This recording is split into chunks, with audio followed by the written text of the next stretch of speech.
Protect your car with 3W Liners all-weather floor mats. Made from durable materials like TPE and rubber, our mats are designed to withstand rain, snow, and mud with deep grooves to trap dirt and liquids. For a custom fit and advanced protection, visit 3W Liners. That's the number 3, WLINERS.com today.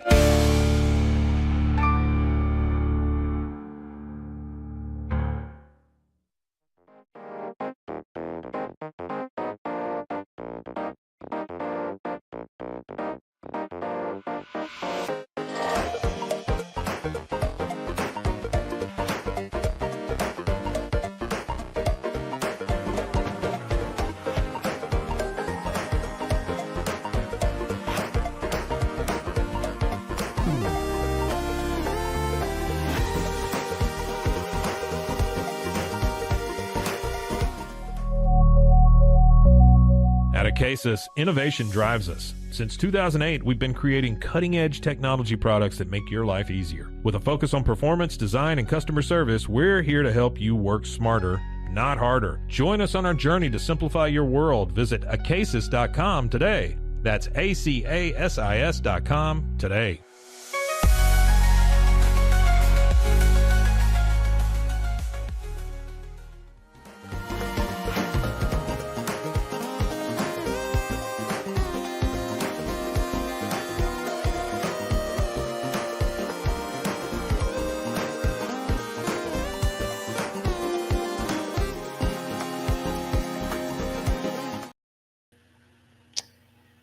Why, hello. It's the Cam Show on Rogue Media Sports Network. A little premature there. Anyway, we are starting it off. We are live on YouTube, high noon Eastern time every weekday. And then, of course, we are available whenever you get your podcasts, wherever you get your podcasts as well. I'm your host, Cam Stewart. Zach Burke keeps us on the air every day, talking nothing but Boston sports. And today, we are looking at the Patriots NFL draft again. You know, it's getting such high marks across the league, but what is the steal of the draft? What is the guy that the Patriots really outsmarted everybody about? We'll get into that. We'll get into Mike Sullivan, the two-time Stanley Cup winning head coach, is on the market with all kinds of ties to the Boston Bruins. How possibly can the Bruins mess this up? Or do they even want Mike Sullivan? And do the Red Sox even want their $90 million man, Masataka Yoshida? One of the guys who was supposed to be a cornerstone of this team a couple of years ago is now fading into the black. No longer necessary, no longer wanted in Boston. And we'll even see if he has a place on this team when he comes back. Why that's a good thing for the Red Sox. All that and more coming up on this episode of The Cam Show. Of course, we are still talking draft. Right. It was a successful weekend for the Patriots. As much as it might not pain me to admit it, but it took me some research to admit it. It was a good draft for the Patriots. Everyone in the media giving them A's and some B pluses. Of course, Felgren Maz gave them an F because that's the flavor of the day. That's the act they're putting out there today. They gave him an F. Everyone else that covers this sport, that doesn't, go through a script every morning on what they're going to zig with when everyone else is zagging today, it gave them an A or a B. It was a good way to address their needs post-free agency. And yet still, I think with that first pick, number 4 overall, the Patriots went relatively safe. It's not something the rest of the league would have done in terms of that Will Campbell pick, in particular, but the Patriots needed a tackle. They went out and they got the highest rated tackle in the draft. Whether he's going to be a tackle or a guard, of course, still remains to be seen, which is a little worrisome. But after that, that's what I want to know about. After Will Campbell, what did they do? Because going into this draft, the Patriots needed 3 or 4 guys from this draft class that could start in week 1. And that's a lot to ask for a team with a first-year head coach and a team that lacked so much talent last year, lacked talent all the way across the board at pretty much every position that you could think of. But that is the reality for this Patriots team. If they want to be that team that is challenging a playoff spot come December, they needed to get 3 or 4 starters. So after Will Campbell, the Patriots, I think, still get an A because I think they stuck to the plan. They got best player available while also filling in their needs. You went out and you got your left tackle, obviously, in the first round. You got a center, which, the past few years, the Patriots would have avoided that in the draft, right? They forced David Andrews out. They go out and get Bradbury, whatever, stopgap guy. But the past few years, they've gone with stopgap guys on their offensive line. And instead, this year, they said, no, this guy is a stopgap. We need to go out and get somebody else. They went out and got Wilson from Georgia. I thought they took a reach on TreVeyon Henderson in the second round. But to be honest with you guys, I'm feeling better about the TreVeyon Henderson pick every day. So with all these A grades that the Patriots are getting all across the board for this 2025 draft class, I wanted to see who the steal was. It's great that you hit on the positions that you need to hit on, right? That's perfect. But who were the guys that's giving me hope for this front office for the future? Who are the guys that I'm like, you know what? They had some conviction. They made a dynamite pick here. They're outsmarting everyone else. I think TreVeyon Henderson in the second round sort of fits in that category.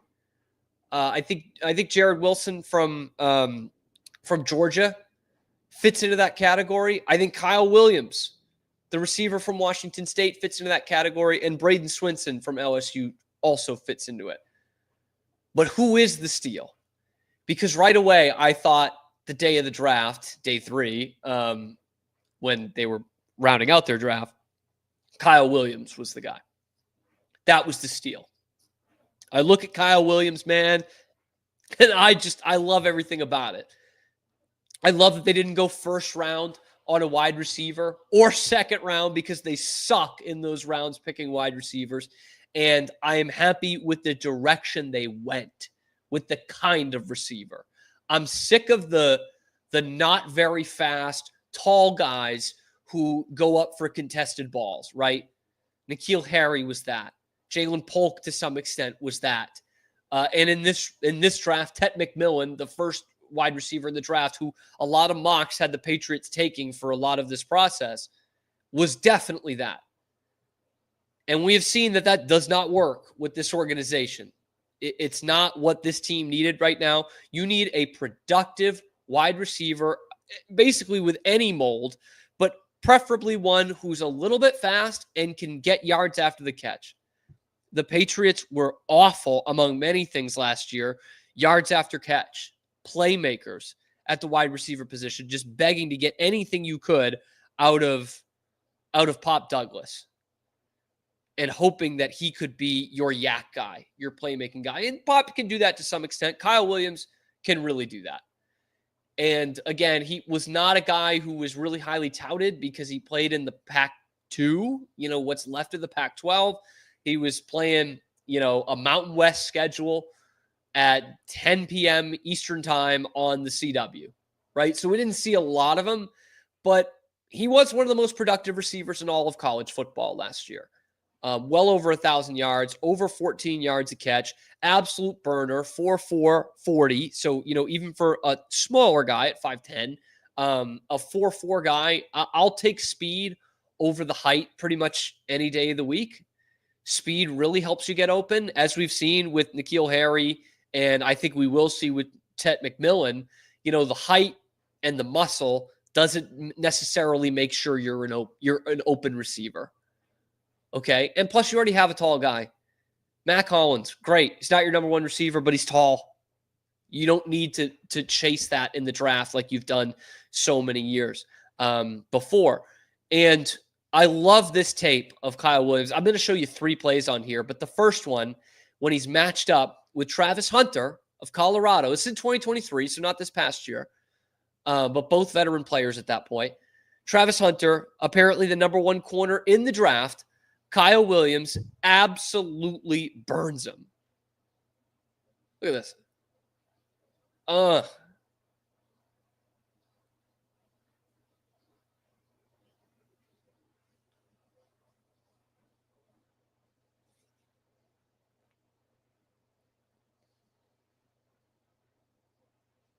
And then you see the yak there in the Holiday Bowl as well. A Holiday Bowl that he shouldn't have been playing in. Everyone else would have opted out of that. And he did not. He actually got hurt in that game and decided to keep playing. According to the big board, this is from Phil Perry, the consensus big board rankings, the Patriots actually reached on Kyle Williams. He was slotted at 74. They picked him at 69.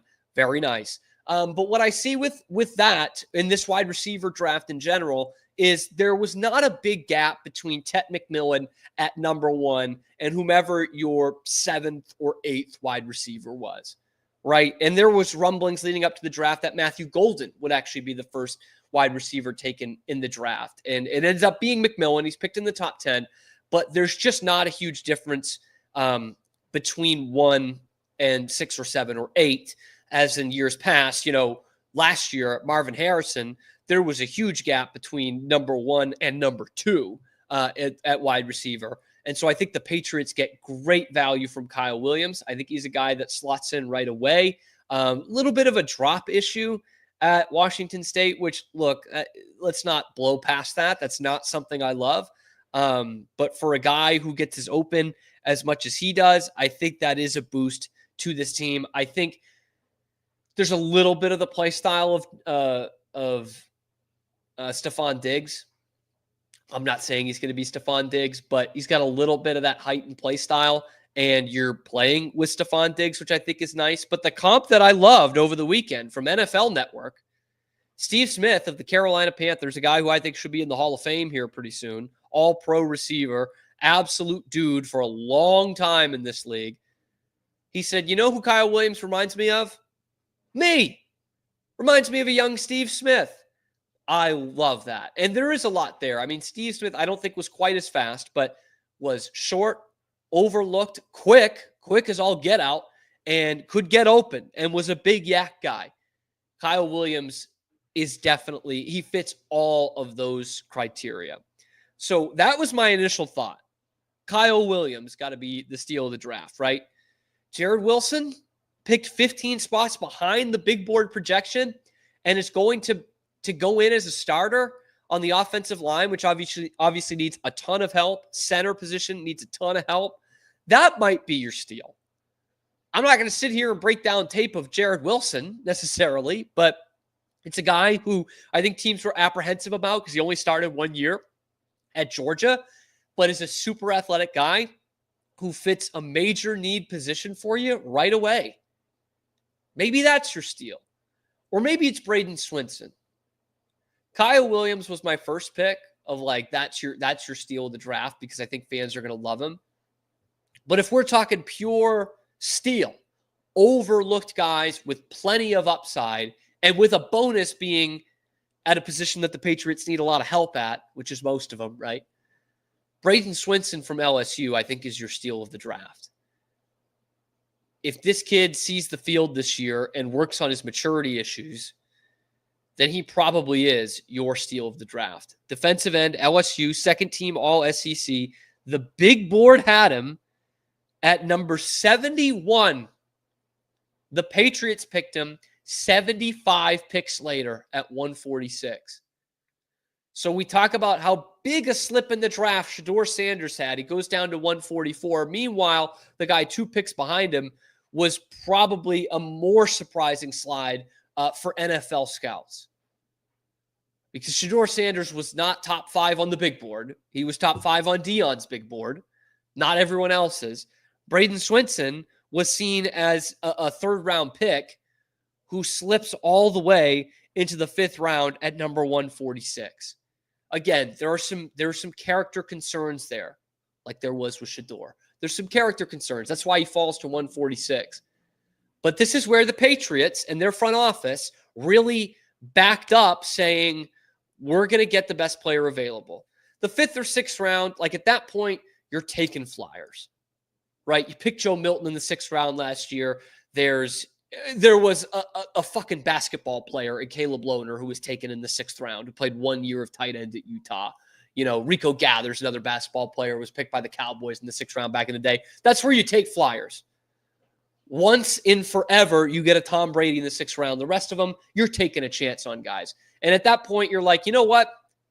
He's Probably got some character issues here. We've got another one of his teammates here in Will Campbell. I'm going to be really hard on him. Mike Vrabel's probably thinking. And we really need a pass rush, man. There was one game the Patriots had any semblance of an NFL pass rush last year, and it was against one of the worst offensive lines in the league, the Chicago Bears. They had like 8 or 9 sacks in that game. They were bottom 5 in the league in sacks, and if you take out that game, they would have been the worst. And here you bring in a guy, again, all SEC player, 13 TFLs, 8.5 sacks in the highest level of college football competition you can have. That's a steal. And this was a guy who was getting some people had him as first-round grade going into the 2024 season. A first-round grade. And you see that I just read off the stats here. He still had a productive season. But a first or second round grade dropping to the 5th round at 146. If that's not your steal of the draft, I don't know what is. You got to get his head on straight. And he's the only guy, I think, from what I've read on this draft class, he's the only guy the Patriots picked that has that kind of character concern. Obviously, Mike Vrabel and Elliott Wolf and Ryan Cowden, I'm sure, have talked a lot about the culture of this team and fixing the culture, taking out the entitlement, taking out the bad apples. Of course, they go along with that by forcing David Andrews basically into retirement, which I found odd. But the other guys they picked were character guys. Will Campbell, absolutely zenith of a character guy. Bradyn Swinson, not exactly that, but I think they think they can work with him. And Bradyn Swinson is pretty high on himself.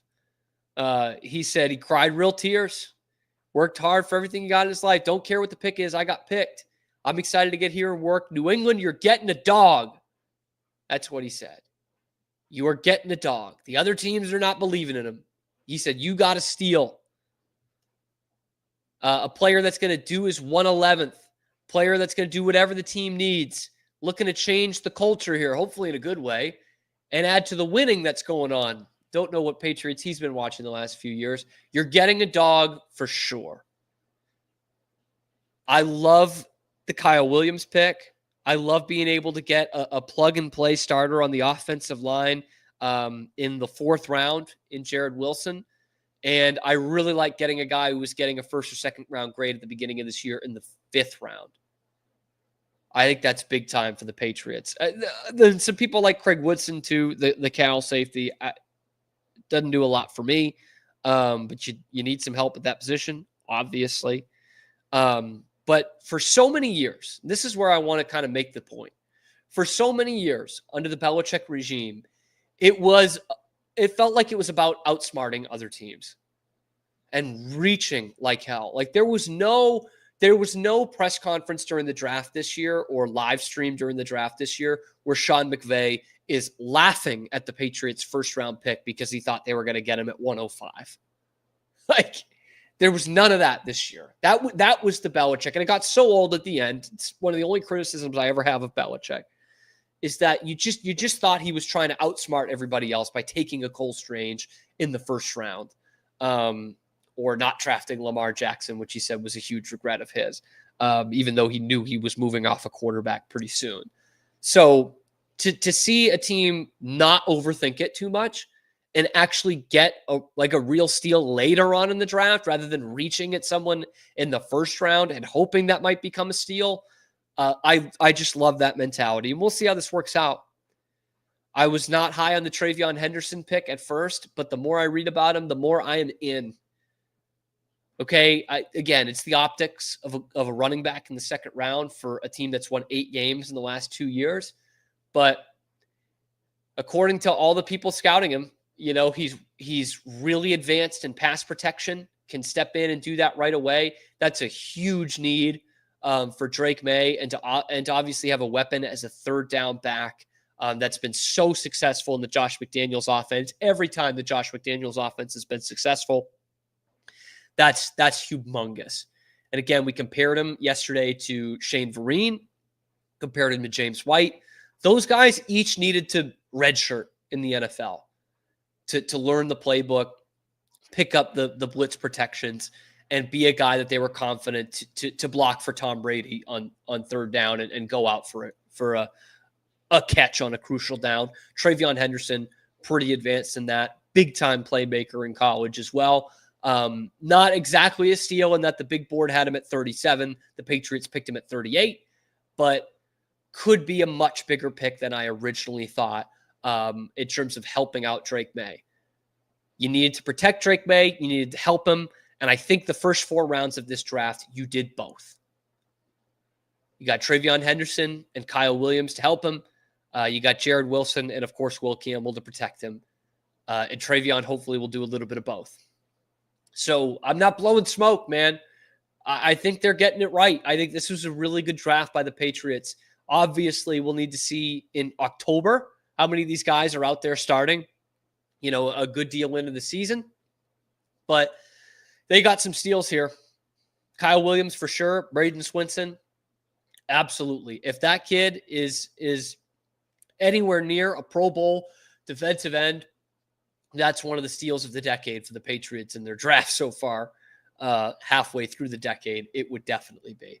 But let me know what you guys think. Who are you most excited about in this Patriots draft class? Who do you think the biggest steal was? Let me know down in the comment section below. Be sure to like the video, subscribe to the channel. Only about 10% of you watching are actually subscribed to the channel. We're bringing you nothing but Boston sports content 5 days a week, live on YouTube and wherever you get your podcasts. I'm your host, Cam Stewart. Zach Burke keeps us on the air. Check out the other videos on the channel, talking Patriots and so much more, and get involved down in that comment section and help us on our march towards 4,000 subscribers. Coming up next on the Cam Show, talk about steals. The Bruins need a steal at head coach, and they might have had the perfect one fall into their lap, but does Mike Sullivan even want the Boston Bruins job? And who would? That's coming up next on the Cam Show. We'll be right back after these quick words from our sponsors. This is Rogue Media Network. I don't know, if Bubble wasn't here, I don't know what people would be doing, like making PowerPoints or something. Bubble allows you to make it real and for it to actually work.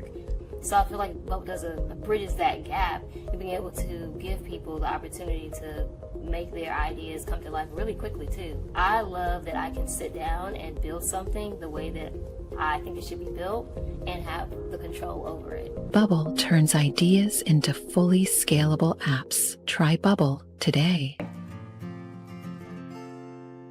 Hi, I'm Jo from Face Theory. You're going to want to have a specific goal for your skincare routine. What do you want to achieve? Active ingredients are really strong, and if you're using too many at once, your skin can get overwhelmed. Don't overspend on products. Choose products that have scientific research behind them. At Face Theory, if you're not happy with a product, just say so, just give us a shout and we'll give you your money back, no problem.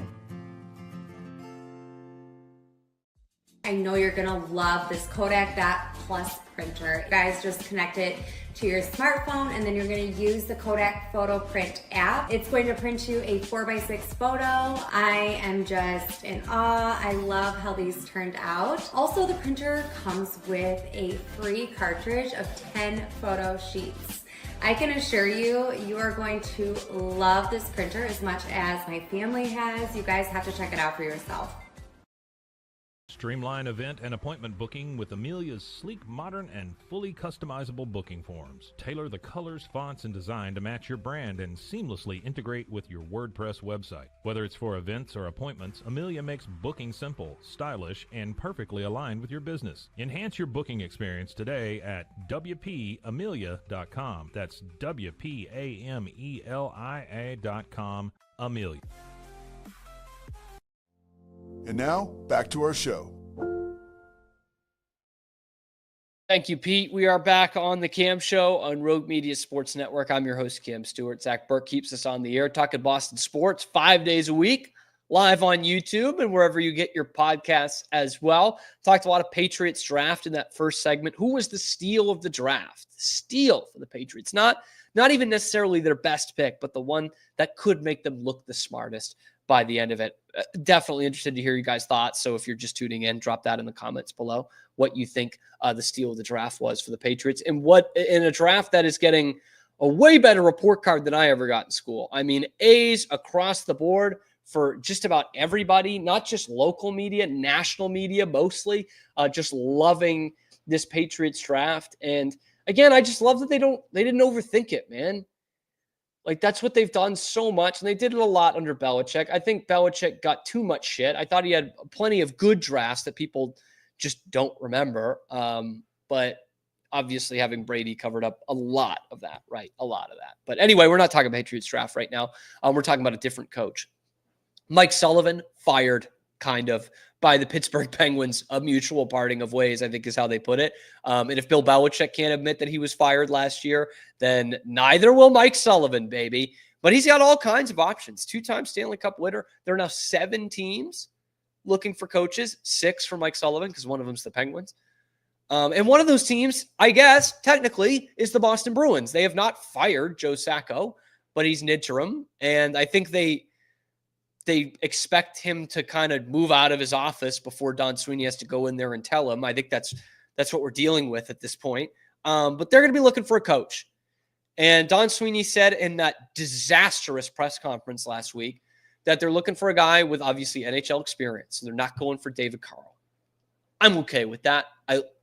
I wouldn't mind that kind of bold move, and I like David Carl, but I'm okay with the Bruins saying, you know what, we want an NHL coach.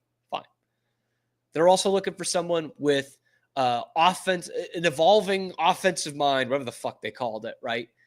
Someone who does value some offense and is not trying to make first-round picks become Charlie Coyle. Nothing against Charlie Coyle, but like, let's just have these kids with offensive skill show off their offensive skill. I love that. But still has a strong defensive mind. I think Mike Sullivan has a bit of that. He is still more of an old school coach, and I don't know how much offensive creativity he has when he's not coaching, Sidney Crosby and Evgeny Malkin and Jake Gensel and Chris Letang and those guys when they were at their peak and winning Stanley Cups. Phil Kessel, of course, Bruins great. But obviously Mike Sullivan has a ton of ties to the area. Marshfield kid, BU, Bruins player, Bruins coach. Back in the day, division championship in 2004, number 1 seed, blew a 3-1 lead in the first round series against Montreal, but that's neither here nor there. That was a long time ago.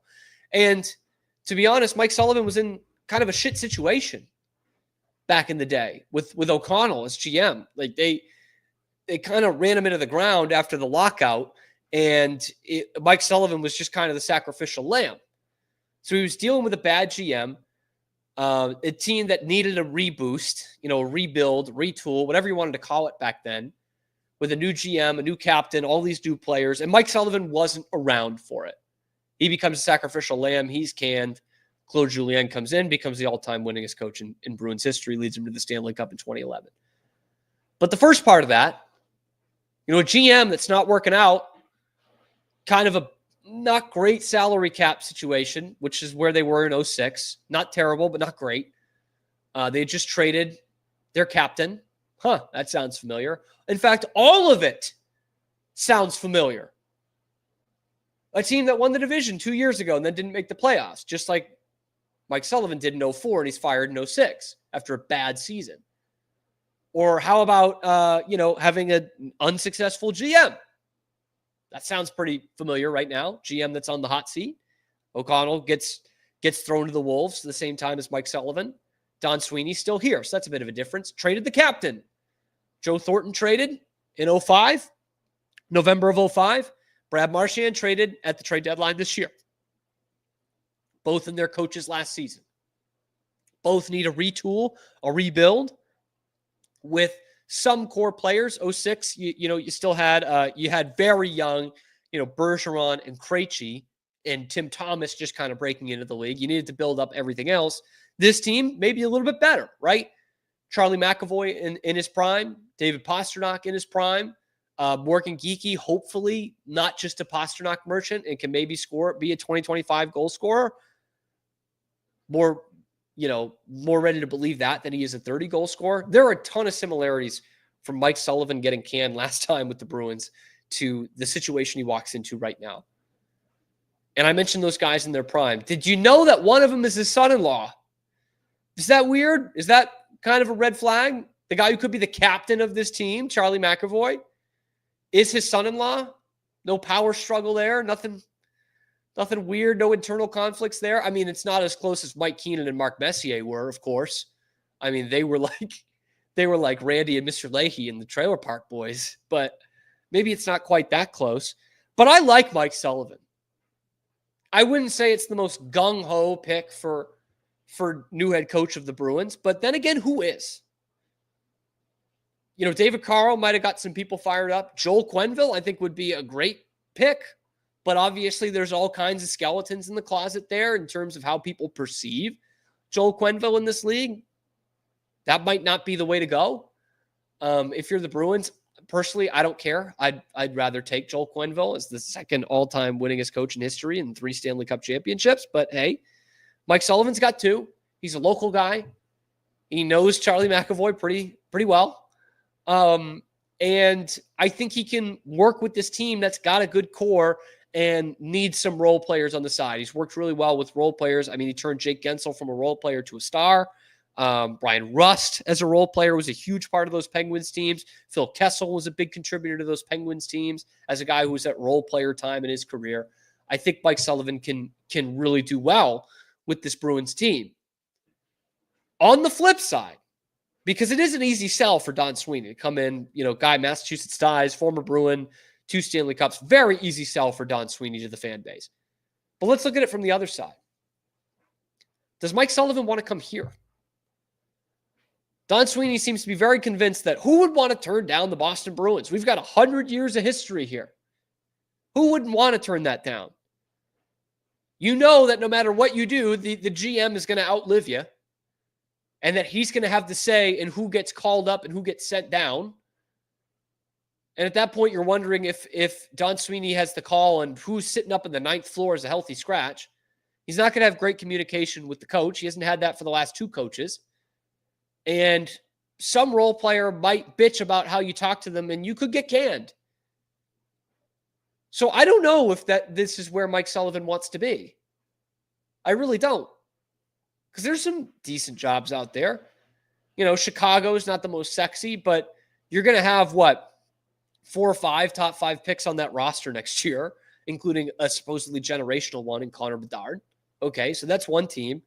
Anaheim, good young core, and I do mean very young, but they showed some things at the end of last year. Cutter Gauthier really came on strong. It's a great place to live. They've got plenty of cap space to spend in this free agency period. It's an easy place to kind of get guys, to attract guys to come and play with the sunny California. But that's a pretty sexy job right now. The other one's the New York Rangers. And the Rangers really want Mike Sullivan. Chris Drury, their GM, has said it for years that they would love to have Mike Sullivan if he was available. Now he's available. It comes obviously with the New York pressure, but not your hometown pressure. Not the pressure of being, coaching the team that you grew up rooting for, that you played for and coached for already in the Bruins. And a team in the Rangers that is probably more ready to win now than the Bruins are. They didn't miss out on the playoffs by all that much, even though it was a really tumultuous year. They still have good core pieces locked up. They've got a ready-made goalie, which he has not had in Pittsburgh in pretty much his whole time, his whole 10 years there. He didn't have one. And there's questions whether he would have one in Boston, even though Jeremy Swayman's locked up long-term. Shesterkin is that. You can debate how important a top-end NHL goalie is for a team at this point in 2025. But Mike Sullivan really values that position, and now he's got a really good one in Igor Shesterkin. You've got a Norris caliber and Norris winner at defense, and Adam Fox locked up. Was it his best year? No, it was not. Artemi Panarin, was it his best year? No, it was not. These guys are locked up, and they're ready to go. And I think they're still in probably a better win mode for 25-26 than the Bruins are. And the GM really wants him. And it's not going to be, Chris Drury making the decisions on who gets called up and who gets sent down and who's on your game day roster. Not your roster, but your game day roster. That should be the coach. And that's not going to be the case in Boston. And so Don Sweeney, who says, who would want to turn us down? 100 years of tradition. I mean, screw the fact that The Rangers and the Blackhawks are open. They only have 99 years of tradition. You know, they're also original six teams. They're also in great hockey towns and great hockey markets. And they also have young core guys locked up, right? In Chicago, it's obviously a different deal. They're very young. And there's a whole lot of mess on that roster. I don't know how much Mike Sullivan necessarily wants to start over in a place like Chicago, but if you're looking at the Bruins and the Rangers, two teams in pretty similar situations in terms of what their core is at, how far away they are from winning. New York's a little bit closer. If I'm Mike Sullivan, it's tough to turn down the Rangers. And they're gonna dish out some big money for Mike Sullivan. I don't know that the Bruins are. I doubt that the Bruins are. And I don't think the Bruins are going to have as much bait on the hook as the Rangers will. And shame on them if they don't, because you might not love Mike Sullivan as the sexy pick for your head coach, but what are the other options for NHL guys? Gerard Gallant, Peter Laviolette, Massachusetts guy, just got canned by the Rangers. Or how about another former Rangers coach that just got canned by the Flyers, who's also a Massachusetts guy? John Tortorella? You think that relationship's going to work? John Tortorella and Don Sweeney? I doubt it. I sincerely doubt it. I think Mike Sullivan is the obvious answer. And I just, at this point, I think the Rangers are going to put up a sexier offer than the Bruins will. And I think that sucks, because then what are you left with? If you're going balls on the table and getting Joel Quenneville, I'm in. That's a whole nother ball game. I'm in on that. But the Bruins don't have the balls to do that. The Bruins might not even have the balls to take the alley-oop and slam dunk the Mike Sullivan pick. So I'm being pessimistic here. I'm being very cynical. I saw that opening and I had the split second of like, bam, there we go. We talked about it towards the end of the season. This looked like this time was running out in Pittsburgh. Pittsburgh really needs to go into a different direction just entirely as an organization. Maybe that's the guy. I was talking about it during the Four Nations. Maybe Mike Sullivan is a guy you can attract to come here. And I had that same thought, for a couple of seconds. And then I remembered that Don Sweeney's the GM. And so that probably won't happen. Let me know who you want as the Bruins head coach, if Mike Sullivan is the guy. Let me know in the comments section below. Be sure to like the video, subscribe to the channel. Only about 10% of you are watching, are actually subscribed. So subscribe to the channel, bringing you nothing but Boston sports content 5 days a week. Check out the other videos on the channel and find us here live on YouTube every day, high noon Eastern time, and then wherever you get your podcasts. I'm Cam Stewart. Zach Burke keeps us on the air every day. Coming up on the Cam Show, got to talk about Masataka Yoshida. He's on the side of your milk carton. What are the Red Sox going to do with this guy? And can they actually get something for him? That's coming up next on the Cam Show. We'll be right back after these quick words from our sponsors. This is Rogue Media Network. Tervis is all about staying hydrated with style and durability. You can trust Tervis tumblers to keep your drinks the perfect temperature, hot or cold, for hours. From the classic insulated tumblers to sleek stainless steel water bottles, each product is built to last and comes in endless designs to match your personality. Stay refreshed and express yourself with Tervis. Visit tervis.com today and find your perfect tumbler. Since our founding, we've been revolutionizing hair removal with cutting-edge technology and a commitment to empowerment. The U-Like Air 3, launched in 2023, ushers in a new era of sapphire ice cooling technology, offering nearly painless hair reduction in just 3 weeks. Experience the future of hair removal today at ulike.com, because at U-Like, beauty is about looking and feeling good. That's ulike.com. U-Like. With Ease US, make studio-quality voiceovers for your videos online in over 149 languages and dialects, featuring 468 natural AI voices. Customize the volume, mood, and pauses to perfectly match your content. Plus, capture high-quality videos with no watermark. Record your screen, webcam, and voice, and save them instantly to your computer. Never been easier to create professional-grade videos and voiceovers. Try it today at easeus.com. That's EASEUS.com. Ease US.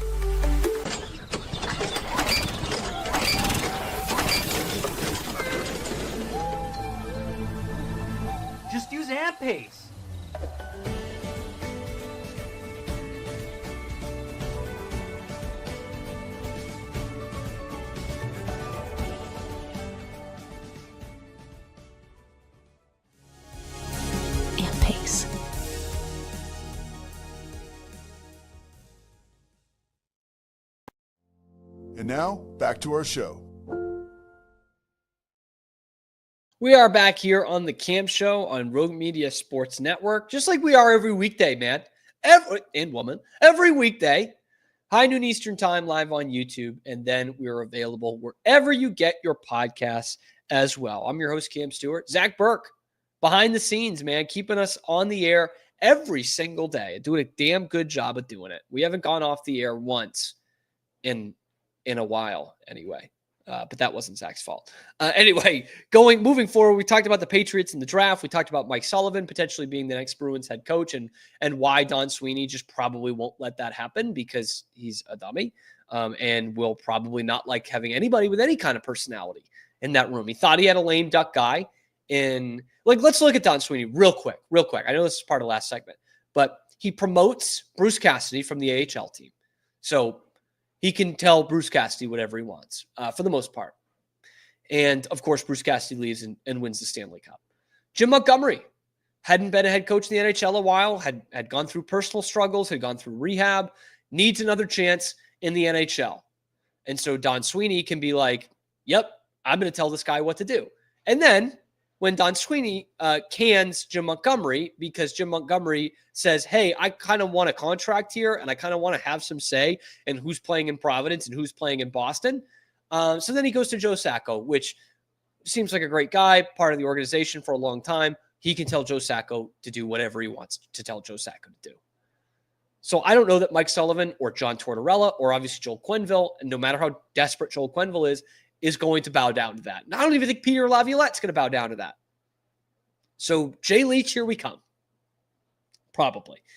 So we've already talked about those. Now we shift to the Red Sox, who are still, living in that meme of the girl with the big boobs, time to get back to 500, babe. They just keep rattling it back and forth. They have a good weekend series in Cleveland where they take 2 out of 3 after losing the first end of the doubleheader on Saturday. But the big question around this Red Sox team all of a sudden has become, what is up with Masataka Yoshida? What's up with this guy? He was sent down. It looked like he was going to, be part of the team starting the season because he played all spring. And then he gets sent down because he's going to go on the IL. Okay, probably start rehab in Worcester soon. Here we are, the end of April. He still has not started his rehab assignment. And yesterday, Alex Cora said he's not even close to that. What is going on here? In the shoulder surgery, the offseason, I think that cut his season just a little bit short last year. He can't really play the outfield anyway.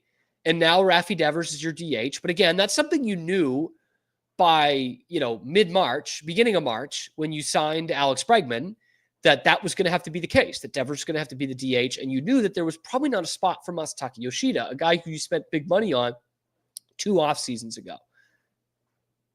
And so that apparently that shoulder is well enough for him to bat in all of spring training. But now that he's been forced to play the outfield, he's not even rehabbing. He's on the shelf. No talk of a setback. They didn't say anything about that. So Red Sox fans are justifiably wondering, what the hell is going on? Is this guy even hurt? Now, it's been okay right now because there's, again, not really a spot for him on the major league roster 2 years into this thing. But they're not even hiding it, man. They're just like, we don't want him on the team right now. I imagine he's going to be put on the 60-day IL pretty soon here, but this is very bizarre. And this is where I get to with the Masataka Yoshida thing, which I didn't like even at the start of last year. You look at the stats, he's a fine hitter. He's above league average hitter, OPS plus of 109 and 113 in his 2 years with the Red Sox. But as a guy who's DHing, he does not get to an 800 OPS. Okay, he doesn't slug above 450. And he's 30 years old and apparently can't play the field. To me, that's a guy who gives you next to nothing in terms of actual versatility. And that's why he's a WAR of just over 1 per year in his 2 seasons here. He doesn't walk a terrible amount. He also doesn't strike out very much at all. He's a contact hitter who doesn't hit 300, whatever. That's obviously not the biggest deal in 2025. But he doesn't drive the ball, and he's a DH. I don't know what you can get for him, but he's not giving you anything. And there's already not a spot for him in the outfield, even with the light-hitting Ceddanne Rafaela. You know, you still got William Abreu and Jarren Duran. And all three of those guys are either within their 6 years, you know, have not hit arbitration, or they're locked down for a long time in the case of Ceddanne Rafaela. And oh yeah, by the way, you have the number 2 prospect in all of baseball in Worcester right now playing the outfield in Roman Anthony. There's no room at the end for Masataka Yoshida, man. There's no room for him here. His hard hit percentage is not terrific. He can't play in the outfield. He's a nice contact bat, but he's not helping you win games. And obviously he's not helping you win anything right now. They can't find a spot for him. So what to do with Masataka Yoshida? His similarity scores for hitters are guys you've never heard of. Man, Pancho Herrera, Jim Poole, Matt Merton, remember him? Most people don't. Earl Gurley, Chris Shelton, Garrett Cooper, not Gary Cooper, the strong, silent type who played Lou Gehrig in a movie. Garrett Cooper, the other Yankee first baseman who was a stiff, light-hitted guy who never really made any kind of impact in the league. What can you get for Masataka Yoshida? Can you get anything for him right now? I mean, at this point, you'd have to throw him in a trade. A guy who's being, owed, whatever, let's do the math here, just under, $18 million a year. 5 years for $90 million. He's still got 3 years left on that contract, which takes him through age 33. He's giving you nothing right now and didn't give you much of anything last year and is a liability defensively. Would it surprise anyone if Masataka Yoshida does not play another game in a Red Sox uniform? Because it certainly wouldn't surprise me at this point. 128 RBI in 2 years. A WAR of under 3 in 2 years. He's not a middle-of-the-order bat. He's not a power bat. And you'd have to put him at a power position at DH because he can't play outfield. I think they're keeping something hidden from us here. I think this is probably a phantom injury and that he will go on the 60-day IL with a phantom injury because, Masa, we have no spot for you. Sorry. We'll throw you in on a trade at some point here if someone will eat your contract, and we'll take someone else's shitty contract because of it. It's a very, very bizarre tenure here in a time where the Red Sox were not spending any money in free agency, any money. They went out and they got Masataka Yoshida, and it seemed like, okay, here's your guy, 20 homers, 80 RBI, 300 hitter, and we'll spend some money on him. And he's not even become that. I had a friend, a good friend, who, when they signed Masa Yoshida, guy really knows the stuff about baseball. He's projecting Masa Yoshida to be 30 home runs and 100 RBI guy. And I was like, based off what? He had a good World Baseball Classic, but in his years as a professional hitter in Japan, he was not a home run hitter. In a league where those guys typically tend to hit more home runs than they do in the major leagues. He's not that. And he came in here, and lo and behold, he was not that. The Yankees actually did good business by not getting anywhere near the Red Sox bid for Masa Yoshida. Good business by the Yankees, which hasn't been, synonymous with that organization over the last few years. But right now, you're handcuffed with him. There's nothing you can do with him. And that's my 2 cents on it. I'm interested to see what they can get for him, what kind of trade they would have to throw him in on, because there's absolutely no way in 2025, at any point in 2025, Masataka Yoshida should be getting at bats in the major leagues over Roman Anthony, a guy who hasn't even made the show yet. No way. And one last quick story. I'm at Wrigley Field last week, and I had the dumbest conversations I've ever had at a baseball game going on around me in this Friday afternoon game at Wrigley after a 2-hour rain delay, so most people are fucking bombed. But there's 2 guys behind me. One of them's claiming to be a Red Sox fan, and he's talking about Roman Anthony with the other guy. And I say claim to be a Red Sox fan. If you know who Roman Anthony is, you're a Red Sox fan, right? Like, I know he's a big-time prospect in all of baseball, but if you know your team's number one prospect, chances are you know your team fairly well. He's talking about Roman Anthony, and he's telling the guys, like, yeah, see, the thing with him is he's like 27, so I don't know when they're going to call him up here. And I was biting my tongue. I had to be like, dude, what are you talking about? Roman Anthony is 20 years old. It's such a bizarre kind of limbo where he knows who the number one prospect is, but isn't enough of a baseball fan to know that no top prospect in the history of the sport has been 27 years old. Like he's Roy Hobbs or some shit. No prospect is 27. That's when major leaguers are in their prime. So don't let friends think that Roman Anthony is 27 years old. Okay? That's the message I'm trying to get across here. But what do the Red Sox really do with Masataka Yoshida? Please let me know in the comment section below. Be sure to like the video, subscribe to the channel. Only about 10% of you guys are actually subscribed to the channel. If you hit that subscribe button, you help me keep my job, and you find nothing but Boston sports content 5 days a week, live on YouTube and wherever you get your podcasts. Check out the other videos going on in the channel about the Red Sox and, of course, the other Boston sports teams as well, talking Celtics playoffs, talking Patriots draft reaction. I'm your host, Cam Stewart. Zach Burke keeps us on the air. We will see you tomorrow on a little ditty we like to call The Cam Show.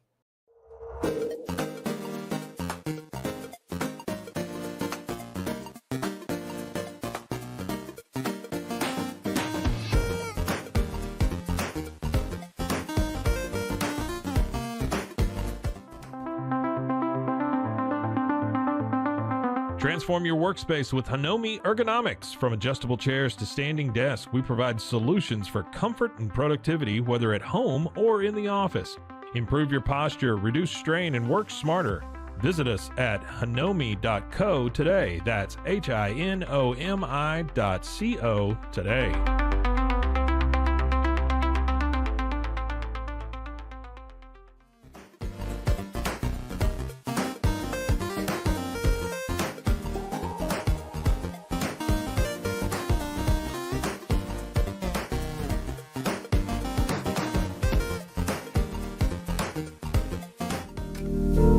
Experience the future of secure private cloud storage with Internix. Protect your files with end-to-end encryption, ensuring your data stays private and accessible only to you.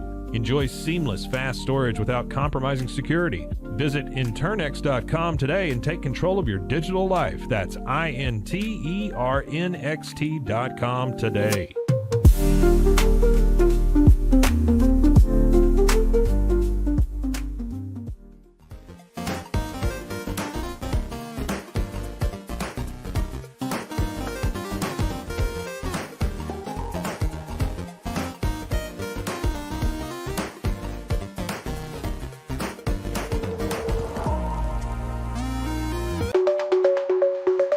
Protect your online privacy with NordVPN. Browse securely, access content from anywhere, and keep your data safe with military-grade encryption. Whether at home or on the go, NordVPN ensures your digital freedom.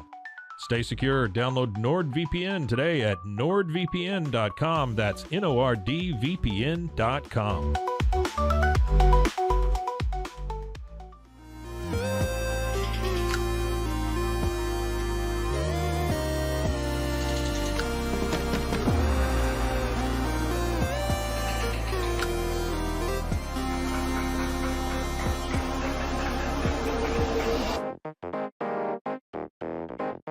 Tusains, we understand that maintaining a healthy lifestyle can be challenging, especially in today's fast-paced world. That's why our mission is to make fitness accessible to everyone, anywhere. Committed to excellence, we adopt a user-centric approach guided by ergonomics and medical science. With a team of seasoned professionals in R&D, design, and manufacturing, we prioritize quality across our entire product line. Visit Tusains.com today and start your journey to better health. That's TOUSAINS.com.